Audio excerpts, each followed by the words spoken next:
교독하겠습니다. 우리가 다 하나님의 아들을 믿는 것과 아는 일에 하나가 되어 온전한 사람을 이루어 그리스도의 장성한 분량이 충만한 데까지 이르리니, 이는 우리가 이제부터 어린아이가 되지 아니하여 사람의 속임수와 간사한 유혹에 빠져 온갖 교훈의 풍조에 밀려 요동하지 않게 하려 함이라. 오직 사랑 안에서 참된 것을 하여 범사에 그에게까지 자랄지라. 그는 머리니 곧 그리스도라. 그에게서 온몸이 각 마디를 통하여 도움을 받음으로 연결되고 결합되어 각 지체의 분량대로 역사하여 그 몸을 자라게 하며 사랑 안에서 스스로 세우느니라. 아멘. 기도하겠습니다. 하나님 아버지, 이 시간도 우리 가운데 말씀으로 찾아와 주시고 우리 가운데 주시는 주님의 음성 듣게 하여 주옵소서. 아름다운 성령의 공동체 세워주신 감사드리며 말씀의 은혜 위에 견고히 세움받는 이 시간 되게 해 주옵소서. 예수님 이름으로 기도드립니다. 할렐루야. 계속해서 에베소서 말씀으로 주님의 음성 듣고 있습니다. 오늘 13번째 시간으로 성숙으로 나아가는 길이라는 제목으로 함께 말씀 듣도록 하겠습니다. 생각해보니 어린 시절은 참 아름답습니다. 많은 좋은 추억들도 있고 우리가 삶이 어렵고 힘들 때마다 그래서인지 우리의 동심, 그 어린 시절을 다시금 떠올리게 되고 그 시절로 돌아가고 싶은 그런 마음도 있습니다. 그 시절이 그리울 때가 있지요. 어린 마음으로 항상 머물고 싶은 그런 마음으로 그래서 소설이 쓰여지기도 했는데, 피터팬 아시죠? 피터팬. 이 주인공 피터팬이 네버랜드라는 곳에서 평생 소년으로 동심으로 그 생애를 보내면서 즐겁게 보내는 그런 이야기도 있습니다. 어린 시절은 이렇게 아름답습니다. 그러나 생각을 해보면 우리가 마냥 어린 시절에 머물러 있을 수만은 없습니다. 어린아이가 태어나면 성장을 해야 되고 그로 말미암아 자신의 어떤 존재를 더욱더 세상에 의미 있는 그런 존재로 드러내야 하는 것처럼 우리도 믿음도 마찬가지입니다. 믿음이 태어났으면, 출생을 했으면 성장하여서 주님이 기뻐하시는 그러한 믿음의 사람으로 세워지는 것, 이것이 우리에게 주어진 거룩한 과제이기도 한 것이죠. 그래서 만약에 어린아이로 머물러 있게 된다면, 육체도 마찬가지고 신앙적으로도 어린아이에 머물러 있게 된다면 많은 문제가 일어날 수가 있습니다. 성장해야 하는 것이죠. 성경은 어린아이에 대해서, 어린 시절 어린이에 대해서 긍정적으로 말하는 부분도 있고 부정적으로 말하는 그러한 부분들도 있습니다. 긍정적인 부분을 예를 들면 우리 주님께서 어린아이와 같이 천국을 받들라, 순수한 마음으로 믿으라, 그 말이죠. 귀합니다. 그 순수한 믿음. 그리고 또 어린아이 같이 신령한 젖을 사모하라, 말씀의 젖을 사모하는 그 간절한 자세, 어린아이와 같은 그런 간절함이 필요하다, 그런 긍정적인 말씀을 주고 있습니다.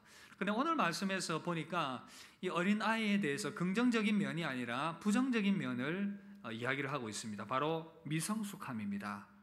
그래서 그러한 미성숙함을 벗어던지고 성장하라 도전을 하고 있는데, 오늘 말씀의 주제는 그리스도인의 성숙, 또 성숙으로 나아가는 길, 이 주제로 말씀을 들으려고 합니다. 그러면 우리가 어떻게 이 영적 성숙을 왜 이루어야 하는지, 그 이유와 그리고 어떻게 이룰 수 있을 것인지 방법, 그리고 그 목표 지점은 어딘지 그 목표까지 함께 생각을 해보며 우리 가운데 주시는 주님의 음성과 도전을 받게 되는 복된 시간 되기를 주의 이름으로 축복합니다. 그다음 먼저 영적 성숙을 이루어야 할 이유가 무엇인지 이 부분을 좀 생각을 해봐야 되겠습니다. 왜 우리는 어린아이로 머물지 말고 성장해야 되겠습니까?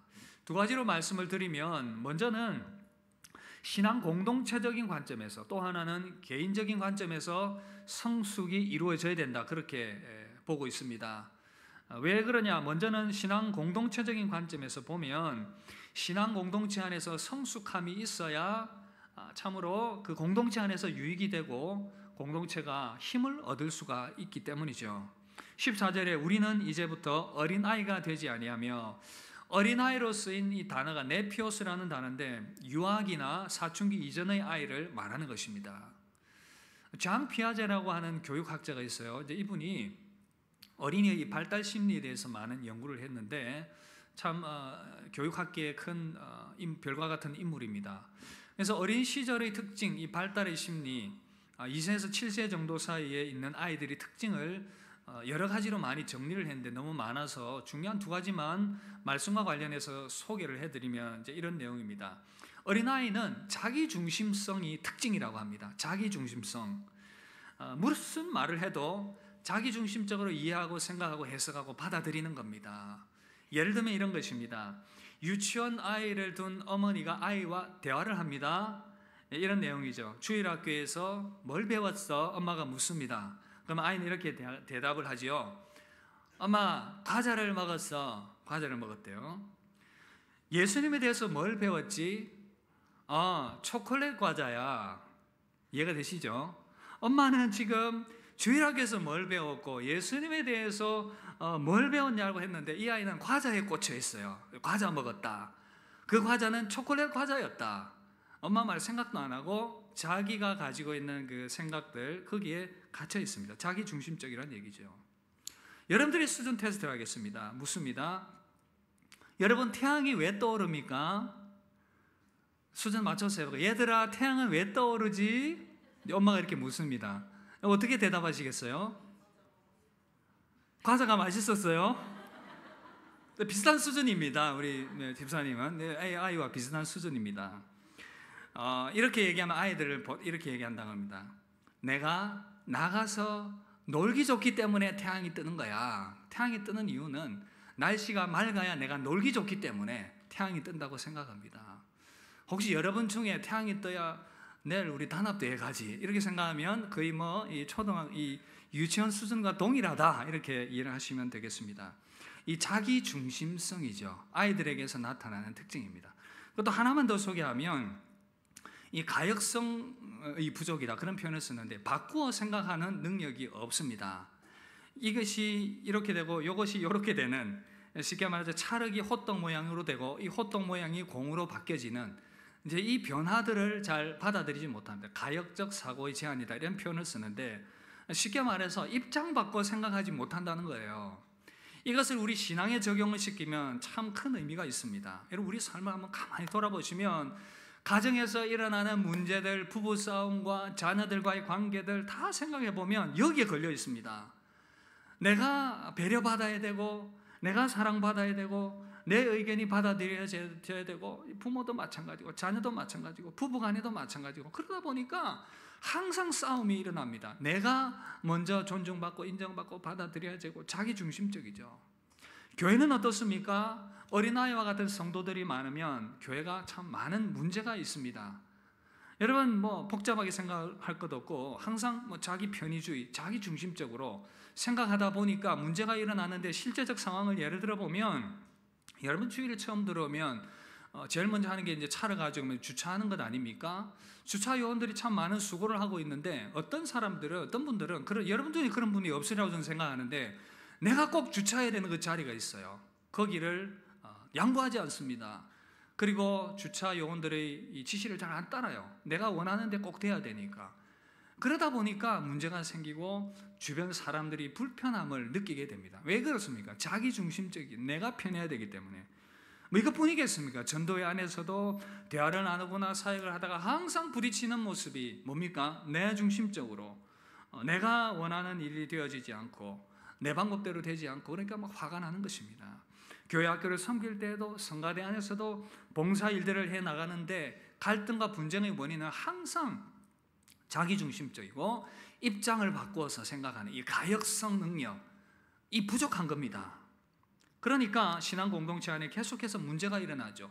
행정도 마찬가지고 사역의 전반적인 영역에서 다 이 자기중심적으로 무언가를 하려고 하다 보니까 문제가 일어나게 된다는 것입니다. 그렇다면 우리는 이러한 미숙함으로 계속 머물게 되면 신앙 공동체는 성숙함으로 나아갈 수가 없습니다. 하나님의 뜻을 이룰 수 있는 그러한 공동체로, 신앙 공동체로 세워질 수 없다는 것이죠.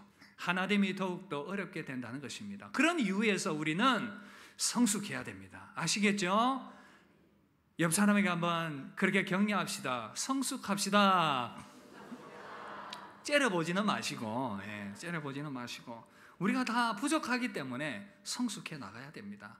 그리고 또 개인적인 관점에서 보면 왜 성숙해야 하느냐? 우리 영혼은 너무 소중합니다. 이 영혼 하나님께서 주신 귀한 생명 너무 소중하기 때문에 잘 간수해야 됩니다. 하나님의 선택의 은혜가 있지만 우리 편에서는 우리에게 주신 이 귀한 믿음을 잘 지켜나가고 보존해 나가야 할 거룩한 책임감이 있어요. 그런데 미숙하면, 성숙하지 못하면 사단의 밥이 되고 마귀의 밥이 됩니다. 유혹이 찾아올 때 넘어지지 못합니다. 넘어져 버립니다. 온갖 철학과 잘못된 가르침과 사상들이 들어오면 이것을 분별해낼 능력이 없기 때문에 뭐라고요? 계속해서 온갖 교훈의 풍조에 밀려 요동한다. 파도가 치면 이 배가 여기저기 막 흔들리는 것처럼 믿음이 막 여기저기 막 시험이 오고 도전이 오고 잘못된 가르침들이 들어오면 막 흔들려 버립니다. 그래서 이러한 요동함이 없기 위해서 뭐라고요? 믿음이 성숙해야 된다. 그렇게 우리에게 말씀하고 있다는 것이죠. 어린아이들이 얼마나 유혹에 약합니까? 꼬임에 약합니까? 뭐 사탕 주고 뭐 주고 그러면 금방 속아가지고 나쁜 사람 따라가게 되고 유괴가 되고 이런 일들이 일어나는 것입니다. 잘못된 가르침과 마귀의 도전과 시험들이 막 찾아오면 감당을 못하는 거예요. 그래서 성숙해라, 성장해라. 너희 믿음을 하나님 안에서 믿음으로 지켜 나가고 세워가기 위해서 성장하라 말씀하는 것입니다. 사랑하는 성도 여러분, 여러분들의 귀한 영혼, 하나님이 주신 이 귀한 생명, 은혜 가운데 성숙함으로 잘 지켜나가게 되기를 주의 이름으로 축복합니다.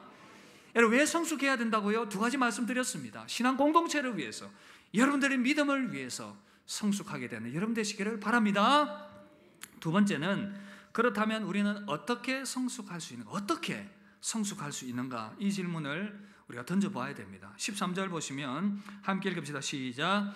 우리가 다 하나님의 아들을 믿는 것과 아는 일에 하나가 되어 온전한 사람을 이루어 그리스도의 거기까지 합시다. 자, 보시면 하나님의 아들을 믿는 것과 아는 일에 하나가 되어서 그리스도의 장성한 분량까지 나아가라 말씀합니다. 그러니까 그리스도의 장성한 분량으로 나아가려면 하나님의 아들을 믿는 것과 아는 일에 하나가 되어야 된다, 그 말입니다. 신앙 공동체적으로 함께 하나가 되어야 될 뿐 아니라 우리 개인적으로도 내가 믿는 것과 아는 것이 좀 일치해야 된다, 이렇게 여러분 이해하고 적용을 하십시오. 그렇다면 바른 믿음을 가지기 위해서 필요한 전제가 있는데 가만히 보니까 하나님의 아들을 아는 것이라고 얘기합니다. 그러니까 하나님의 아들 예수 그리스도를 제대로 알아야 뭐라고요? 제대로 믿을 수 있다, 그 말입니다. 자, 함께 따라합시다. 제대로 알아야 제대로 믿을 수 있습니다. 제대로 알아야 제대로 믿을 수 있다, 그 말입니다. 그러면 예수님을 제대로 알기 위해서는 어떻게 해야 되겠습니까? 그래야 제대로 믿을 수 있다고 했는데, 여기서도 두 가지를 말씀을 드리면, 예수님을 제대로 알려면 먼저 예수님을 지적으로 정보를 많이 습득해야 됩니다. 쉽게 말해서 성경 말씀의 지식을 많이 알아야 된다는 거예요. 그리고 또 하나는 여기서 아는 것이라고 했을 때에는 경험적인 삶에 더 초점을, 강조점을 두고 있어요. 그러니까 머리로 아는 지식으로 그치면 안 되고 어떻게 해요? 예수님을 경험적으로, 체험적으로 진짜 알아야 제대로 된 뭐라고요? 믿음의 사람으로 세워져서 성숙하게 된다. 어떤 사람은 뭐 지식밖에 없어요. 안 됩니다. 경험만으로도 부족하죠. 지식과 경험이 함께 합쳐져서 온전한 믿음의 사람으로 성숙해 나갈 수 있다는 것입니다. 먼저 성경을 통해서 여러분 예수님을 많이 아시길 바랍니다. 성경의 지식을 많이 익히시길 바랍니다. 요한복음 5장 39절 이렇게 말씀합니다. 함께 읽읍시다. 시작. 너희가 성경에서 영생을 얻는 줄 생각하고 성경을 연구하거니와 이 성경이 곧 내게 대하여 증언하는 것이니라. 자, 여러분, 예수님이 중요한 말씀 하셨어요. 이 성경이 누구에 대해서 말하는 거라고요? 예수님에 대해서 말씀하는 거라고 합니다. 그러니까 우리가 누군가를 안다라고 했을 때에, 예를 들어서 내가 석정엽 집사님을 압니다라고 했을 때에 집사님에 대한 인포메이션, 정보를 알겠죠. 어떤 분인지를 제가 알아요. 그 다음에 중요한 것은 집사님과 제가 펠로우십, 교제를 해야 됩니다. 그죠? 만나서 이야기하고 생활하고 지내는 과정 가운데서 더 깊이 알아가게 됩니다. 예수님도 마찬가지예요. 여러분들이 성경을 통해서 예수님에 대한 정보들을 많이 읽고 그래서 성경을 많이 읽고 암송하고 예수님에 대해서 많이 들어야 알 수가 있습니다. 믿음은 들음에서 나며 들음은 예수 그리스도의 뭘로 말미암다고요? 말씀으로 말미암는다. 그렇게 말씀하고 있습니다. 그래서 우리는 할 수 있으면 이 말씀을 많이 들어야 됩니다. 그렇게 해야 사람의 속임수에 빠지지 않고 간사한 유혹에 빠지지 않고 온갖 교훈의 풍조에 밀려 요동하지 않게 된다, 그 말입니다. 그런데 만약 그렇게 하지 않으면 이런 문제들이 일어나는데, 그래서 사도행전 20장에 보면 바울이 에베소 교회 장로들을 청해서, 이 에베소 교회입니다, 동일하게 권면을 하는 내용이 나오고 있어요. 예루살렘으로 가기 전에 이들에게 에베소 교회 성도들을 위해서 이렇게 너희들이 좀 돌보면 좋겠다라고 말한 내용이 사도행전 20장에 나오고 있습니다. 제가 사도행전 강의하면서 이 말씀을 전한 기억이 있는데 20장 29절 보시면 외부적인 도전과 시험입니다. 내가 떠난 후에 사나운 이리가 여러분에게로 들어와 그 양떼를 아끼지 아니하며, 무슨 말이죠? 온갖 이단의 가르침과 잘못된 철학과 속임수들이 끊임없이 여러분들을 외부적으로 공격해 들어옵니다. 그래서 많은, 안타깝게도 사람들이 뭐 신천지라든지 뭐 여호와의 증인이라든지 뭐 하나님의 하여튼 여러 가지 이단들의 유혹이 되고 시험에 빠지게 됩니다. 외적인 도전이죠. 그래서 여러분 경계해야 됩니다. 뿐만 아니라 교회 내부의 위험도 말하고 있습니다. 이 부분은 좀 사실 불편하긴 한데, 그러나 바울이 얘기하는 부분은 사도행전 20장 30절 보시면, 또한 여러분 중에서도 제자들을 끌어 자기를 따르게 하려고 어그러진 말을 하는 사람들이 일어날 줄을 내가 아노라. 굉장히 섬뜩한 말입니다. 신앙 공동체 안에서도 어떻게 해요? 어그러진 말을 하면서 자기를 따르게 하려는 그러한 술수를 부리면서 신앙 공동체를 흐리려고 하는 사람들이 있다. 자기 세력을 만들고 교회를 어지럽히는 그런 세력이 나타날 수 있다. 그렇게 말씀합니다. 만약 제가 성북교회를 목양을 하면서 예수님을 여러분들이 바라보지 못하게 만들고 사람들과 이 정치하면서 세력을 만들고 그런 방식으로 목회를 하려고 한다면 저는 사꾼입니다. 하나님 보시기에 바른 목회자가 아닌 거예요. 정직하게 하나님의 말씀 앞에서 말씀대로 목양해 나가는 것, 이것이 저에게 주신 사명인 것입니다. 그래서 우리는 28절, 자기를 위하여 또는 온 양떼를 위하여 삼가라. 자기를 위해서, 장로들을 말하는 것이죠. 지도자들을 말하는 것이죠. 목회자를 말하는 것이죠. 자기를 위해서, 또 온 양떼들을 위하여 삼가라. 이 모든 것들을 분별하는 지혜가 어디에 있다고요? 하나님의 말씀에 있다 말씀합니다. 사도행전 20장 32절 함께 읽읍시다. 시작. 지금 내가 여러분을 주와 및 그 은혜의 말씀에 부탁하노니 그 말씀이 여러분을 능히 든든히 세우사. 할렐루야. 우리 주님이 말씀으로 저와 여러분들을 세워갈 줄 믿습니다. 그래서 우리에게 필요한 것은 하나님의 말씀을 습득하는 것이고 이 말씀을 경험하게 되는 것입니다. 말씀의 정보를 충분히 습득하게 되는 여러분 되시기를 주의 이름으로 축복합니다. 두 번째는 말씀을 경험하는 체험적 알미라는 것, 이 부분을 다시 한 번 더 강조드리고 싶습니다. 지식뿐 아니라 예수님을 알려면 경험적으로 알아야 됩니다. 여러분, 말씀을 따라 내가 기도했더니, 그 기도의 약속을 따라 기도했더니 하나님께서 기도 응답을 해주시는 그 체험을 했습니다. 주님을 체험하는 것입니다. 기도, 괴로움 가운데, 낙심 가운데 기도했더니 성령께서 위로해 주시는 평강과 기쁨을 경험했습니다. 병이 낫기를 위해 기도했더니 병 고쳐주시는 하나님의 은혜를 경험했습니다. 전도하라는 말씀을 실천해 보았더니 정말 주님께로 돌아오는 사람들을 바라보면서 기뻐하고 감격했습니다. 용서하고 인내하라는 말씀을 실천해 보았더니 정말 그 상대방이 변화되어지고 내 마음에는 평강과 기쁨이 임하는 것을 경험하게 되었습니다. 두려워하지 말라는 그 말씀을 의지하고 믿음으로 나아갔더니 두려움이 사라지게 되는, 하나님의 인도하심을 구하며 기도했더니 길이 열려지게 되는 그러한 은혜를 경험하게 되는 것입니다. 저와 여러분들의 삶 가운데 이런 풍성한 은혜가 경험되어지기를 주의 이름으로 축복합니다. 그래야 우리는 믿음 안에서 더욱더 든든하게 세워질 수가 있다는 것입니다. 그렇다면 마지막 세 번째로, 우리의 궁극적인 성장의 목표 지점은 어디입니까? 우리의 목표 지점, 여러분, 목표가 사람들을 변화시키고 발전시켜 나갑니다. 저와 여러분들 변화될 수 있습니다. 변화될 수 있습니다. 옆 사람에게 한 번 더 격려합시다. 변화될 수 있습니다. 제가 부끄러운 저 이야기를 하나 드려야 될 것 같은데, 저는 사실 결혼 초기를 생각을 해보면 참 이기적인 사람이었습니다. 교회 사역에 너무 몰두했고 그것을 즐거워했습니다. 사역에 온전히 그렇게 몰입을 해서 울산에 있을 때였는데 너무 재밌더라고요. 새로운 사역들도 시작하고 뭐 어린이 영어 예배도 시작하고 영어 예배 시작, 새롭게 제가 뭐 펼쳐나가는 사역들도 많았었고, 그렇게 막 재밌게 열심히 사역을 하다 보니 과로해가지고 응급실에 실려가기도 했던 적이 있습니다. 부격자들 이런 얘기하니까 좀 싫어하는 것 같더라고요. 그런데 여러분, 혼자 아내가 임신을 하고 출산하는 그런 과정들을 지나가는 저는 전혀 관심이 없었습니다. 임신을 하고 힘들고 타지에서 그렇게 힘든 시간을 보내고 있고 출산 이후에도 아이를 키우고 그러는데 시간이 지나서 얘기하더라고요. 약간 산후우울증 증세도 있었다, 그런 얘기를 하던데, 돌이켜보면 참 이기적이었던 것 같습니다. 좀 더 마음을 쓰고 좀 더 위로하고 좀 더 격려했더라면 좀 덜 힘들었을 텐데, 저 혼자 바쁘게 정신없이 쫓아다니느라고. 그러니까 요즘 이제 한 번씩 이제 옛날 이야기, 참 그런 것들 왜 잊혀지지가 않습니까?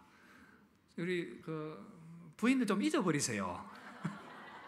섭섭했던 거는 평생 기억을 한다고 그러던데, 제가 이렇게 얘기하는 게 아니고 굉장히 민망할 텐데, 그렇지만 현재가 중요한 것 아니겠습니까? 지금은 제가 많이 성화되었습니다. 별로 동의를 안 하시는 것 같은데, 아내와 싸울 일 좀 잘 많이 없고요. 감히 말하지만 신혼 초 때보다 지금이 오히려 더 좋습니다. 뭐 저만의 생각일 수도 있습니다. 물어보십시오. 어떤지는 모르겠는데 제법 그래도 괜찮은 남편이 되어가고 있는 것 아닌가 스스로 위로를 해봅니다. 또 동의 안 하시네요. 여러분, 우리가 다 하나님의 아들을 믿는 것과 아는 일에 하나가 되어서 온전한 사람을 이루어 그리스도의 장성한 분량이 충만한 데까지 이르리니, 부족하지만 주님 닮아가기를 힘쓰기를 주의 이름으로 축복합니다. 그렇다면 짧게 제가 우리가 주님을 닮아가려는 그 목표의 지점이 어디인가 세 가지 영역으로 정리하고 말씀을 마무리하도록 하겠습니다. 먼저는 예수님의 영성과 예수님의 성품과 또 예수님의 사역입니다. 예수님의 영성은 성부 하나님과의 그 친밀함의 관계, 그리고 또한 예수님의 성품은 정말 사람들을 사랑하시고 긍휼히 여기셨던 그 주님의 따뜻한 마음, 성품, 그리고 주님의 사역, 주님이 이 땅에 오신 이유는 죄인들을 구원하여 멸망 가운데서 생명 주시고자 하시는, 하나님의 나라를 세워가시고자 하시는 그 거룩한 일들, 제자로 삼고자 하셨던 그 일들입니다. 이 모든 것들이 저와 여러분들의 성숙의 목표가 되기를 주의 이름으로 축복합니다. 자신을 점검하십시오. 내가 우리 주님이 늘 성부 하나님과 친밀하게 계셨던 그것을 생각하면서 나는 정말 주님과 포도나무와 가지 비유처럼 친밀하게 가까이 하는 것을 나의 인생의 목표로 삼으리라. 더 가까이 나의 평생에 주님 가까이 그렇게 다가가리라. 그리고 또 하나는 주님 닮은 그 아름다운 성품의 열매, 갈라디아서 5장 22절 23절 말씀처럼 사랑, 희락, 화평, 오래 참음, 자비, 양선, 충성, 온유, 절제, 이 열매들이 풍성하게 맺혀서 정말 주변 사람들에게 아름다운 성품의 열매를 나타내 보이리라. 이 거룩한 목표를 세우고 끝까지 달려가시기를 주의 이름으로 축복합니다. 또한 나에게 주신 이 귀한 복음의 사명, 내 삶의 자리 어디에 있든지 주님의 그 모습 따라서 주님이 이 땅에 오신 이유 영혼을 구원하기 위한 그 목적이었기 때문에 복음 증거하며 주님의 몸된 교회를 섬겨나가는 이 아름다운 헌신을 계속해서 주님 기뻐하시는 모습 때까지 내가 감당하리라. 이 거룩한 목적을 세워가는 여러분 되시기를 주의 이름으로 축복합니다. 한 이야기로 말씀 마무리하겠는데, 한경직 목사님 참 유명한 분입니다. 존경받는 분인데 템플던 상을 받았죠. 기독교계에서 노벨상이라고 할 수 있는 그 상인데, 한 목사님이 나이가 많이 드셨을 때 남한 산성에 가서 계셨는데 많은 목사님들이 찾아가서 안부도 묻고 또 여러 조언들 구하고 그랬습니다. 그래서 이 목사님이 정말 훌륭한 분이기 때문에 목사님들이 목회의 고수이신 그 한경진 목사님께 조언을 구했습니다. 목사님 참 목회 잘하셨고 존경받으셨는데 후배 목사님들에게 해줄 수 있는 중요한 말이 있다면 딱 한 가지만 해주신다면 그것이 무엇이겠습니까? 목사님이 침묵하셨습니다. 잠깐의 시간이 흐른 이후에 한마디 하셨어요. 목사님들, 예수님 잘 믿으세요. 목사님들, 예수님 잘 믿으세요. 처음에 이 얘기를 들었을 때 목사님들이 좀 당황했습니다. 그러나 돌아가서 생각해 보니 제일 중요한 것이 예수 잘 믿는 것이구나. 목사인 것이 중요한 것이 아니고, 장로인 중요한 것이 아니고, 권사인 것이 중요한 것이 아니고, 내가 어떤 일을 하고 어떤 직분을 가진 것이 중요한 것이 아니라 뭐라고요? 예수님 잘 믿어야 됩니다. 옆 사람에게 한번 격려합시다. 예수님 잘 믿읍시다.